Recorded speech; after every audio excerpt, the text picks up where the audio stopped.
એટલે હનુમાનજી મહારાજ આમ પથ્થર મૂકે, હમણાં ભાઈએ વાત કરી ને એમ પથ્થર મૂકે અને બાપુ પાણા તરે.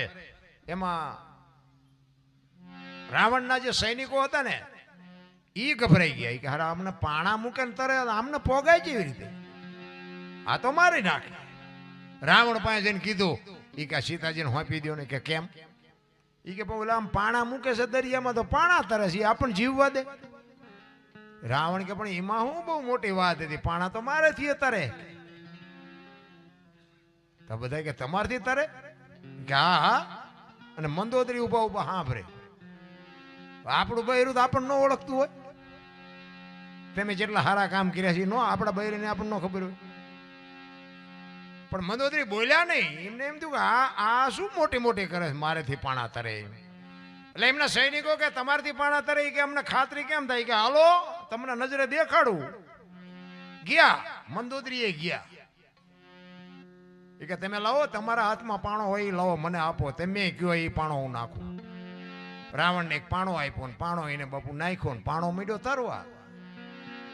બધાને વિચાર થયો હારો એ કે આ તો આપણે રાવણમાં કાંઈ ઘટતું નથી, હવે રામ અરે બાજી લેવું, ભલે જેવા હોય એવા. પણ મંદોદરી ઉભા ઉભા વિચાર કરે કે આ રાવણની કોઈ શક્તિ જ નથી ભાઈ, આ વાત જ ખોટી છે, પણ આમાં કાંઈક ભેદ છે. મેં કીધું એમ આપણું બૈરું તો આપણને ઓળખતું જ હોય. રોજ બુસ્કોટના બટન તોડીને જતા હોય ઘરે, ન ખબર હોય કે આ માનમાં આવેલા છે ઘરે. ખબર તો હોય, જાણતા જ હોય. પછી મંદોદરી ના મેલે રાવણ આવ્યો ને હાજે, એટલે કીધું કે સ્વામિનાથ મેં અત્યાર સુધીમાં તમને કાંઈ પૂછ્યું નથી, પણ આજ મારે તમને એક સવાલ કરવો છે. કે શું? એ કે હવારે આપણે સમુદ્રે તમે પાણો તર્યો કેવી રીતે, એ મને ન સમજાણું. એ કે એ નથી કેવું. એ કે પણ હું તમારું અડધું અંગ છું, મને તેમ ન કહ્યું. કે કહું ખરો, પણ એ કે મારો રામનો જ્યાં સુધી આ બધું ડખો પતે નહીં તમે તાર કોઈને ખુલાસો નહીં કરવો. એ કે નહીં કરું. રાવણ કોઈનું નહોતું માનતો, એ મંદોદરીનું એકનું માનતો. એટલે આપણે ગમે એનું ફલ ન માનતા, પણ ઘરે બૈરાનું માનવું. હા, કોઈ ડખા ન થાય તમારે, ગેરંટી. એ કે શું? એ કે તમે પાણો નાખ્યો તો તારે કેવી રીતનું તમે શું કર્યું હતું ને પાણો તર્યો? એ કે મેં પાણાને આમ ઘા કર્યો ને તાર પાણાને મેં કીધું તું જો તું ન તરીને તો તને રામ દુવાય છે, એટલે પાણો તર્યો તો. કે તો બરોબર ને, કે તમે જેટલા પુણ્યશાળી છો એ મને ખબર છે. અને પછી આ બે ના જયારે રાવણના સૈનિકો હતા એ બધા રાવણનું રામચંદ્ર પરમાત્માનું સૈન્ય જોયું તો અહીંયા માણસ એમને હતા ને લગભગ જાજો ભાગ વાનર હતા. એમાં રાવણના સૈનિકો રાજી રાજી રેડ થઈ ગયા. હવે કે આમાં જેટલાને મારશું ને આપણે તો કે 15 થી મહિનો સુધી ઉજાણી કરશું, આટલા બધા વાનર છે ને, ખાવા પીવાની કે મજા આવવાનું. એક વાનર હતો ને, એટલે એક સૈનિક હતો ને, એને કીધું ઈ કે આટલા બધા વાનર છે એટલે તમારે ઈ કે ઉજાણી કરવી હે? હા, પણ કે જો તો ખરો નકરા વાનર છે, કે આ શું આપણને કરવાના હતા, મારીને મોજ કરશું. એક કે થોડાક દી મારે આવ્યો તો એક જ વાનર હતો, એ કે આખી લંકાને હળગાવીને જો તેથી ચાઈ ગયા હતા બધા, તેથી હાજર નહોતા. એકની તમે ઉજાણી નથી કરી, કે આટલા વાનરને તમે ઉજાણી કરશો? તેથી આખી લંકાના ઝાડવા ઉંબળી નાખ્યા, લંકા આખી હળગાવી, તો એ કઈ ઉકારો ન કર્યો. એ કે હા માર્યો હતું એવું. ઈ હનુમાન હગા નથી થતા ને આપડા છે ને એ આમ મારે મૂકી દેતા હતા. પછી આ ભજન નો મારે તમને કોઈને હુજવાનું જ નથી, કારણ કે પૈસા જ એટલા છે, માથું જ નથી કરી શકવાના તમે. આ હાકડીમાં આવ્યા વગેરે હનુમાન ચાલીસા આવડે જ નહીં. હાકડીમાં આવે પછી જ હનુમાન તમને યાદ આવે. અને તમે હાકડીમાં આવો ને હનુમાન ચાલીસા ચાલુ કરો તો હનુમાનને ન ખબર હોય, જિંદગીમાં એ બોલ્યો નથી, મયથી એકલો. રોજનો રિયાઝ જોઈ બાપુ એ આવીને ઉભો રહે, 100%ની વાત છે. અને અમે વાત સાંભળી, અમને હમણાં ભાઈ કહેતા હતા એ કે અમારે પહેલાં નાની મૂર્તિ હતી ને અત્યારે વધે છે. ખરેખર હનુમાનજી તો વધે જ છે 100%. અમારે અહીંયા 3 મૂર્તિ એવી છે, 3 જગ્યાએ એવા મંદિર છે. એક તો મારા ખેતરના શેઠે છે, વર્ષો પુરાણી રાજાશાહી વખતની. અને કોકને સપનામાં આવ્યા ને કીધું કે આમાં માયા છે, એ માયાની ખબર પડે એટલે કોઈ દિવસ જાય નહીં, કોઈ ભાગ પડાવે. આપણે આખું બધાને આખું જ ખાઈ જવું છે, પછી ગળે રેને ઉલટ્યું કરે. રાતે જ્યાં ખોદવા 4-5 જણા જે સવારે 7 ફૂટ ખોદ્યું ને પછી બાપુ ભડાકો થયો ને પછી જે ભાગ્યા જોડા પડ્યા રહ્યા અહીંયા. અમારે એવા હનુમાનજી છે. એ બાપુ મૂર્તિ નાની હોય છે અત્યારે મારા જેવડી છે. કોક વાર આવો અહીંયા હું તમને દર્શન કરાવું. મારા ખેતરના શેઠે કહેવાનો મારો મિનિંગ હનુમાનજી બાપુ અષ્ટ સિદ્ધિ નવ નિધિ કે દાતા અસબર દીન જાનકી માતા બાપુ માં ભગવતી સીતાજીએ એને અજર અમરનું વરદાન આપ્યું છે. કારણ કે સતયુગ પૂરો થયો ને કળિયુગ આવ્યો ને, તો કળિયુગ ને આડા હનુમાનજી ઉભા રહ્યા કે કળિયુગ ને હું આવવા ન દઉં. ભોળાનાથે કીધું ઈ કે હનુમાનજી વિધિના લેખમાં તમે માથું મારો માં, ઈ કે નહીં, કળિયુગ ને જો આવે ને તો મારા રામનું કોઈ નામ ન લે, કળિયુગ નથી આવવા દેવું. ભોળાનાથે બહુ સમજાવ્યા કે નહીં, તમારું અપમાન થઈ જાય, તમે વ્યા જાઓ, કે હું કળિયુગ ને નહીં આવવા દઉં. અને પછી ભોળાનાથે કીધું કે હનુમાન, તારી જે ભક્તિ કરે ને એને કોઈ દી તકલીફ નહીં થાય, હું બાકી કળિયુગ ને આવવા દે, વિધિના વિધાન છે. અને આજે બાપુ હનુમાનજીની જે ભક્તિ કરે ને એને વાંધો નથી આવતો, નથી આવતો, નથી આવતો. આ તમે ત્યાં તમારા બજરંગ યુવક મંડળ છે ને, એને આપણી ગેરંટી કોઈ દી, અને અમે હનુમાનને ભલામણ કરશું કે આવડામનું ધ્યાન રાખજો. આ 100%ની વાત છે બાપુ. આ એની ઉપાસના છે. હમણાં ઓલી દીકરી, એવડી દીકરી હતી, ગાતી હતી ને આપણે બધા હામું થાકી રહ્યા હતા ને. આપણે આવડા ઢાંઢા થયા તો આપણને એક હનુમાન ચાલીસા ન આવડે, કઠણાઈ ન કહેવાય. અને તમને એટલું બધું લાગતું કે એટલું બધું હેલું છે. તમારું ગામ છે ને, અહીંયા આવીને કે આમાં જય બોલાવો તો તમને ખબર પડે કેટલું અઘરું છે. લોહીના ધબકારા વધી જાય. એવડી એક આ દીકરી કેવડી છે, ધન્યવાદ ન દેવાય. આટલા જણા હોય છે બાપુ, મોઢું ફાડવું એટલે. અમે તો જો કે નાક કાન ઘેરે મૂકીને જ આવી છે, અમારે તો કાંઈ છે જ નહીં. અમારે તો મજાનો. અને અમારે તો, મારો તો એક જ હિસાબ છે કે હું તો અમુકના મા બાપને બાપુ જે દુઃખી થાય છે, અમુક દીકરીઓ દુઃખી થાય છે, એ જોઉં છું ને એક આપણો આત્મો કકડે છે. એટલે એ તો ખાલી આપણે જાહેરાત કરી, બાકી હું દુનિયાને શું સુધારું. બાકી તો હરોફરો મોજ કરો, ભગવાન આપ્યો ખાઓ પીવો વાપરો. આપણા ગરડાને હારા લુગડા નથી જીડ્યા, થીગડા ઉપર થીગડા મારતા હતા, અત્યારે ફાટલા પહેરવાનું ચાલુ કર્યું. એટલે જીન્સમાં માથા વ્યા છે એવડા પાકા હોય. તમે જોવો તો ખરા, આ ભણતર તો જોવો તમે. અમારે તો ટાબરિયા દીકરા છે ને, એ પહેરે ને પછી હું એમને કહું, આવાજ એમ પહેરતા જ હતા, ખબર નહોતી આવું ટાણું આવશે ને, કે એમ હાઈસવા હોત તો એમ અત્યારે પહેર જ તારી હારે. અરે માથામાં તમે જોવો ને તો આઈન પર ટકો હોય ને, આઈન પર કાન ઢાંક્યા હોય, એવા ભૂંડા વરવા લાગે આપણને. એમ થાય જોવો તો ખરા, ફેશન દી ઉઠાડ્યું આવું હોય. સોટલા લે, સોટલા બોલો, જણ સોટલા લે, આમ ઠેઠ કેડ સુધી લટકતા હોય, પાછા આમ હાલે, આમ તમે જોતા પડે ઘરે તમારો ભલો થાય, જાણે સિંહ મારીને આવ્યો હોય એ માર્યો આવતો હોય. અરે સંસ્કૃતિ બાપુ બતાવી દીધી રામ. જીવન મળ્યું છે અનમોલ, 5 તત્વનો દેહ છે, મહાપુરુષો કહે છે 5 તત્વની આપણને ખબર ન પડે તો બાપુ આપણો ફેરો ખોટો વયો જાય. મીરાબાઈએ કીધું, આત્માને ઓળખ્યા વિના લક્ષ 84 નહીં મટે, તમારી ભ્રમણા ભાંગ્યા વિના ભવના ફેરા નહીં મટે. તમારે અને મારે, તમારો ને મારો આ દુનિયામાં જન્મ થાય ને, જન્મ થયા પહેલા માએ બધી તૈયારી કરી રાખી હોય. માએ ગોદડા ને ખોયા ને આ ને તે બધું જે એને ખબર જ હોય મને ભગવાન દીકરો દીકરી આપશે, એના માટેની તમામ તૈયારી માએ કરી રાખી હોય.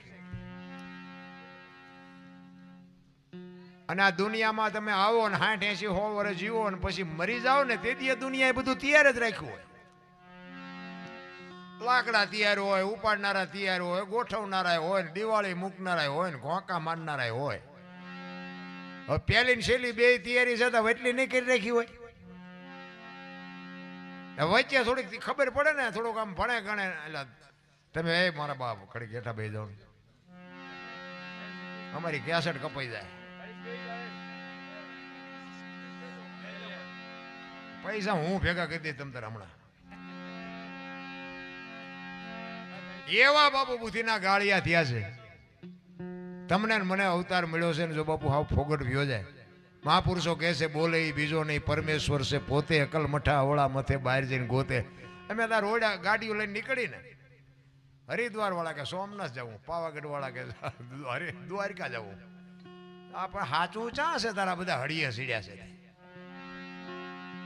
જે રોડે જાઓ ને અહીંયા જય મારી અંબે, જય મારી અંબે. આમ જતા હોય કે જય ગિરનારી, જય ગિરનારી. આમ જતા હોય તો કે જય રણછોડ, જય મને એમ થાય કે આ છે શું એ નથી સમજાતું. અમે તો ગોકુળમાં ગયા હતા, 4-5 ભાઈબંધો ફરવા ગયા હતા. એક રૂમમાં બેઠા હતા ને, બાપુ એક બેઠા હતા અને નાનો એવો હિંડોળો હતો, કૃષ્ણ ભગવાનની મૂર્તિ હતી. તમે અંદર ગયા, અમે કોઈ કહીશે જોવાનું. અમે અંદર ગયા, બાપુ બેઠા હતા ને હિંડોળો બેઠો હતો. આવો આવો આવો કે બેસી જાઓ. અમે બધા બેઠા, અમે ચા બા પાઈશી. અમે બધા બેઠા ને પછી કે 100 રૂપિયા લાવો. શીના? એ કે કાનુડાને હિસકો નાખવાના. હવે મેં કીધું અમારા 100 રૂપિયા બગડે ને કાનુડાની નીંદર બગડે, ભલે હું તો. મને કે નાસ્તિક લાગો. મેં નાસ્તિક છે તેમાં જ કાનુડો અહીંયા દ્વારિકા વ્યૂ આવ્યો, આ કઈ છે નહીં, અહીંયા તમે આંટો મારવા આવ્યા, કાનુડો તમારી ભેગો છે. અહીંયા આવીને આવી દુકાનું છે. માને ને બાપને જરૂર હોય ને તો આપજો. હું તો ખટારો લઈને આખી દુનિયા રખડી આવ્યો, કાંઈ છે નહીં. આપણી જે કચ્છ કાઠિયાવાડ સૌરાષ્ટ્રની ધરતી છે, 10 કિલોમીટર હાલો ને એક સાધુ બેઠો હોય, હરિહરની આકલવું પડે. મફત ખાઓ પીવો ને મોજ કરો. આ ખબર પડે છે આપણને કેવું ભજન છે? વાડ વગરનું ખેતર, હુવાન ટાણું હોય ને 2 બસો આવે. બોલો, આપણું બૈરું નો રાંધીને ખવડાવે, એ આપણા સાધુ રાતે ખવડાવે. આપણે રાતે થોડાક મોડા ગયા હોય તો આપણું બૈરું નો ખખલાવે. હોટલું નહોતી આવી, ઈ સિંગડાળિયા પીડા ખાઈને હોઈ જાઓ. કોઈ રાંધી નથી દેતું. આ સાધુ બાપુ આ તમને મને ખવડાવે છે. આ ભજનની હજી આપણને ખબર જ નથી. રામ એવા બુદ્ધિના ગાળિયા થયા. મને તો એમ થાય ભગવાન જેમ આપતો ગયો ને એમ દુનિયા બગડતી ગઈ. એક આમ ભાઈ દિવાલમાં ખીલી ખોડતો ઊંધી, માથું દિવાલ કોઈ નાણિયું કરે, હથોડિયું મારે અને રિયો બબડે. કે કારખાના વાળામાં બુદ્ધિયું જ નથી, કે ઊંધિયું ખીલિયું કાઢ્યું. એનો ભાઈ કે શું કે છે? કે ખીલિયું જો ને, કે ઊંધિયું કાઢ્યું. એનો ભાઈ અહીંયા જોઈએ કે તારામાં બુદ્ધિ નથી. કે કેમ? એ કે આ દિવાલની ક્યાં છે? આ દિવાલની છે. આમ પકડીને લઈ કે આ અણી તો આઈને પાસેથી, હું તો અહીંયા મતતો હતો. આખી જિંદગી દિવાલું ફેરવી, પણ અહીંયા ખીલી નો ફેરવી નાખી. મારી ખીલી ફરે ફેરવો દિવાલું, ત્યાં સમાધાન થતું તું, ન કરી ક્યાં. આવા બુદ્ધિના ગાળિયા થયા છે. હું હોય તો જ હાલે. ગંગા સતીએ બાપુ વાણીમાં કીધું કે હું અને મારું આ 2 મનનું કારણ છે. આ 2 જો વાત પતી જાય ને, જિંદગીમાં કઈ છે જ નહીં. માણસ જન્મે ને 1.5-2 કિલો કે 2 કિલો જ હોય. 60-80 100 વર્ષ જીવે, પછી મરી જાય ને, શમશાનમાં લઈને હળગાવી નાખો. હળગી ગયા પછી રેખ્યા ભેળી કરીને જોખો એટલે 2-2.5 કિલો થાય. કઈ છે નહીં. વાતમાં હિલોળા કરો ને ભલામણા. પાછા એ અમુક તો એમ કે અમે ચોખ્ખું ઘી લાવીને ભક્તિ આમ કરવી છે ને, આવું આસન જોઈને આ સારા મેલી અગરબત્તી. હવે કપડાય નહોતા પહેર્યા, તું શું સારા ચોખ્ખા ઘીના દીવા કરતો હતો? તારી આ દુનિયામાં માથાના વાળ જેટલી સંપત્તિ નથી, હજી ખબર જ નથી. આપણે છે ને આ સંપત્તિના ચોકીદાર છીએ, માલિક કોઈ નથી. માલિકના વેમમાં રહેતા નહીં. ચોકીદાર જેમ ગઈઢો થાય ને પછી રિટાયર થાય ને બીજો આવે ને, એમાં આપણે રિટાયર થઈને છોકરા આવે, એ રિટાયર થઈને એના છોકરા આવે. માલિક બાલિક કોઈ નથી. ચોકીદાર છે આખી દુનિયા. બધા બાયું ચડાવે. લ્યો કોની આગળ વાત કરવી? હું દરબાર, હું પટાલ, હું કોળી, હું ભરવાડ. આપણે બધાને હાથ જોડી, હા તમારી વાત સાચી. બાજવા બી મેળ ક્યાં પડે એવું છે? હું તો એક જ વાત કરું, 18 વણમાંથી બોલાવો ને એક હોડીમાં બેહારો, એક હોડીમાં, અને હોડી વહેતી કરો ને ખીલી જાય એટલું ફાંકું પાડો.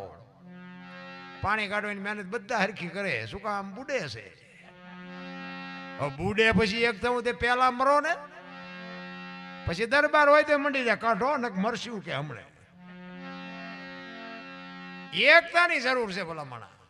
એક થઈ જાઓ. અરે હું તો એમ કહું ભલામણા, કોઈક ઝૂંપડામાં નાના માણસો રહેતા હોય એને કોઈક મદદરૂપ થાવ. એક તમે ગરીબ માણસ હોય એને બાપુ કંઈક આપો ને. તમે કાજુ બદામથી ધરાઈ ગયા છો, બાકી એ લુગડા વગરના છોકરા છે ને એને પાર્લેની ખબર નથી. પાર્લે કેવું હોય? એ તો જેની માથે ગરીબી હોય ને એને ખબર હોય.